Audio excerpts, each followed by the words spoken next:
Muy bien, estamos de regreso junto al profesor Marcelo Lagos, geógrafo, doctor en ciencias ambientales, que se ha hecho un rostro habitual para muchos de ustedes en los últimos días. Solo decir que lleva más de 15 años estudiando y publicando artículos en revistas científicas en temas relacionados con desastres naturales, y hoy es también el director del Laboratorio de Investigación de Tsunamis de la Universidad Católica. Marcelo, muy bienvenido. Buenas noches, Mauricio. Domingo. A ver, quiero partir contigo respecto de lo que vimos el día viernes acá en Chile, este anuncio de tsunami, esta alerta, alarma en algunos casos, donde sabemos que llegó en algunas zonas y en otras no. ¿Hay instrumentos que permitan ver con mayor precisión dónde va a llegar un tsunami después de un terremoto al otro lado del Pacífico? Más que instrumentos hay metodologías. En la práctica, en el momento de un gran terremoto, en este caso de campo lejano, lo que podemos saber con rapidez son los tiempos de arribo, porque independiente de todo, las profundidades del océano son una interrogante, entre comillas, conocida. Sabemos qué profundidad tiene el océano y como los tsunamis, su velocidad depende exclusivamente de la profundidad, podemos estimar tiempo de arribo, a qué hora va a llegar a Arica, a Puerto Williams, a Chiloé, etc. Se cumplieron porque tenemos la gráfica que entregábamos el día viernes en que veíamos esta ola que venía desde el otro lado del Pacífico. Había una serie de puntos donde se suponía que iba a llegar a determinadas horas. ¿Se cumplió con todo esto?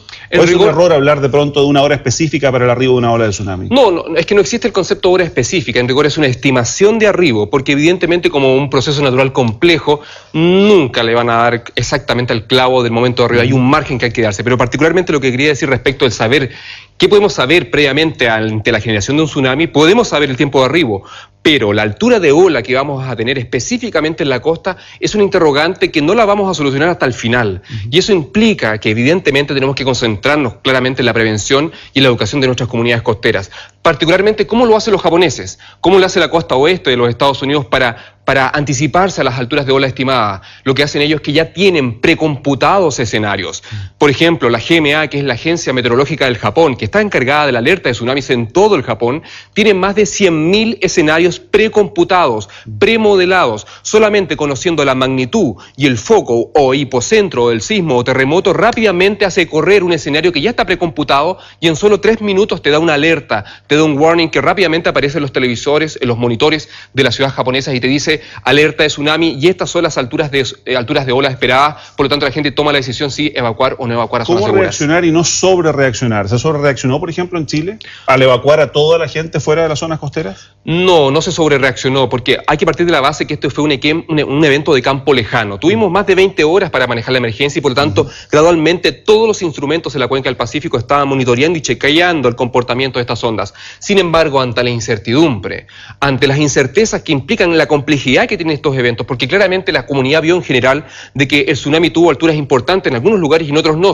Esas incertezas, en rigor, no las puedes manejar. Por lo tanto, no se sobrereaccionó. Es la forma adecuada cuando tenemos estas incertidumbres. Vamos a las imágenes que tenemos desde Japón, porque se sabe, coinciden todos los expertos, que no hay país mejor preparado que Japón ante este tipo de eventos. Y fíjate que al ver uno avanzar aquí la ola y este tren de olas de tsunami, uno incluso puede ver cómo hay algunos vehículos que están tratando de arrancar, pero están tratando de arrancar aquí en zonas planas.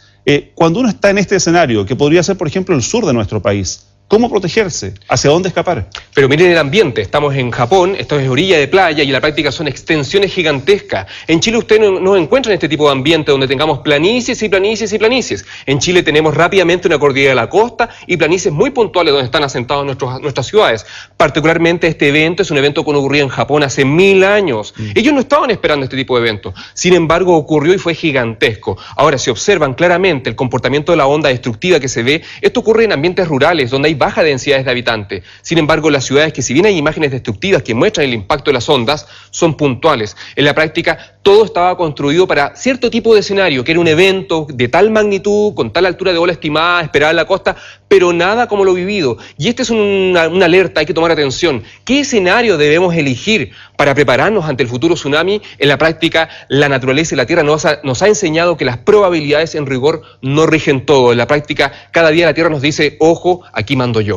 Marcelo, otra de las imágenes que vimos y que llamó mucho la atención fue este remolino, un remolino que vimos en algunas zonas de Japón y lo vimos también frente a las costas de Arica. Mira, aquí tenemos la imagen, incluso se ve un barco pequeñito, y estas son imágenes de Japón y luego vamos a ver las imágenes en Chile. ¿Qué hacer uno ante este escenario? ¿Es peligroso estar ahí al medio?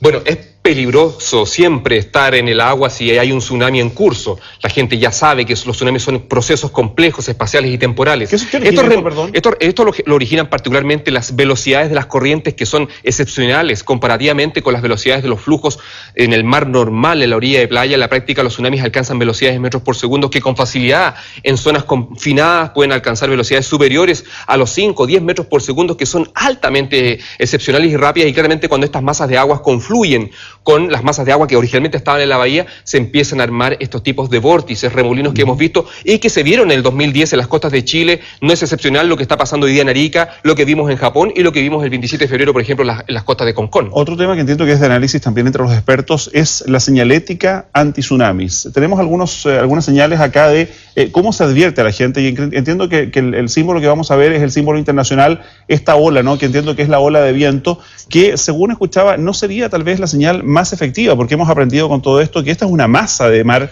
que avanza con escombros en algunos casos. ¿Se podrían haber modificaciones ahí? Sí, la verdad que técnicamente es una onda convexa. La ola que vemos en la señalética siempre es una ola de viento. Sin embargo, la gente relaciona ola con ese tipo de diseño. Como si pudiera capearla. Claro, no capearla, pero relaciona esta forma, una onda N, una onda de viento, con ola. Si le ponemos una onda convexa, que es el típico tsunami, en la práctica eso implica un trabajo de educación gigantesco, que ya en Chile estamos en deuda con ello. Claramente la falsa alarma de tsunami en Concepción en el 2005 dejó en evidencia todo lo que nos falta en educación a este tema. En la práctica, claramente tenemos que normalizar nuestras señaléticas. Cada ciudad en Chile tiene una distinta, de distintos materiales, algunas son reflectantes, otras son de madera, algunas te dicen corra hacia la ola, está lleno, yo las he visto en Duao, por ejemplo. En la práctica tenemos que normalizar, pero claramente estoy de acuerdo contigo que los tsunamis son ondas convexas, no son la ola de viento que vemos en Hollywood en Impacto Profundo. ¿Qué más se puede hacer en materia educacional, después de todo lo que hemos vivido? Tenemos un trabajo gigantesco, pero no solo en educación, esto es responsabilidad de todos. Esta conversación que tenemos hoy día es una oportunidad gigantesca, porque en la práctica todos tenemos que hacer algo, desde la parvularia hasta el astrónomo, desde el geógrafo hasta el ingeniero, no solamente educación. Claramente educación tiene un rol fundamental en esto, tenemos que fortalecer los contenidos. Recuerda tú que hace escasos 3 meses atrás se estaba discutiendo comprimir los contenidos de ciencias sociales, donde justamente nuestros estudiantes y nuestros hijos aprenden de estos temas, sobre los grandes peligros naturales y el impacto que pueden tener en las ciudades. En la práctica es un trabajo transversal que tiene que ser mirado no sectorialmente como hasta hoy día. Todos tenemos que hacer cosas, la empresa privada y concretamente, evidentemente, el gobierno, las regiones, el tema local, porque estos eventos condicionan desarrollo. El impacto que tienen en millones, en la reconstrucción está costando del orden de casi 30.000 millones de dólares. Si hubiéramos invertido un 2% de ese costo, tendríamos quizás otro tipo de consecuencias hoy día estaríamos viendo. A propósito de eso, Marcelo, y ya más allá del tema del tsunami y los efectos del terremoto, la gran alarma hoy día, además de la reconstrucción y de la búsqueda de las víctimas en Japón, es el tema de las centrales nucleares.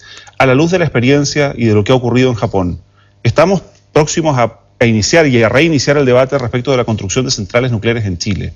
¿Es recomendable instalarlas en nuestro país?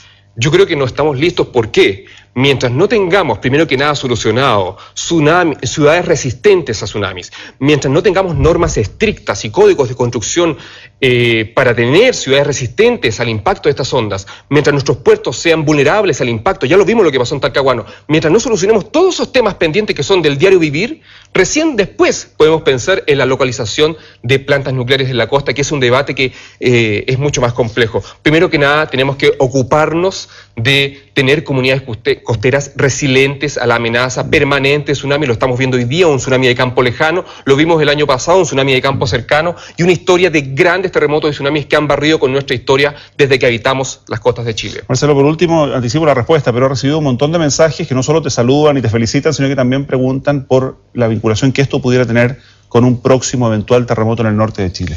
Ninguna. El segmento que rompió en las costas de Sendai son 2 placas tectónicas independientes, la placa pacífica, que es subducta bajo la placa norteamericana, que tienen velocidades, edades y terremotos y tsunamis particulares. Si bien el proceso es el mismo de subducción, son independientes de lo que pasa en Chile. La sismicidad en Japón no se interconecta con lo que pasa en las costas de Chile. Sin embargo, la amenaza de un gran terremoto con consecuente tsunami en el segmento que va del sur del Perú a Península de Mejillones es altamente probable. Pero más que en tema de estadísticas, la historia nos recuerda que estos eventos son recurrentes y es por eso que tenemos que fortalecer prevención y educación. Ahora ya estamos atrasados. Y con eso nos quedamos. Muchísimas gracias de nuevo por habernos acompañado acá, y a ustedes los invito a seguir junto a nosotros aquí en la entrevista del domingo. también a través de internet en 24horas.cl/entrevista. Estamos recibiendo sus consejos, sus preguntas a través de Twitter y también de nuestro correo electrónico. Muchas gracias por acompañarnos. Buenas noches.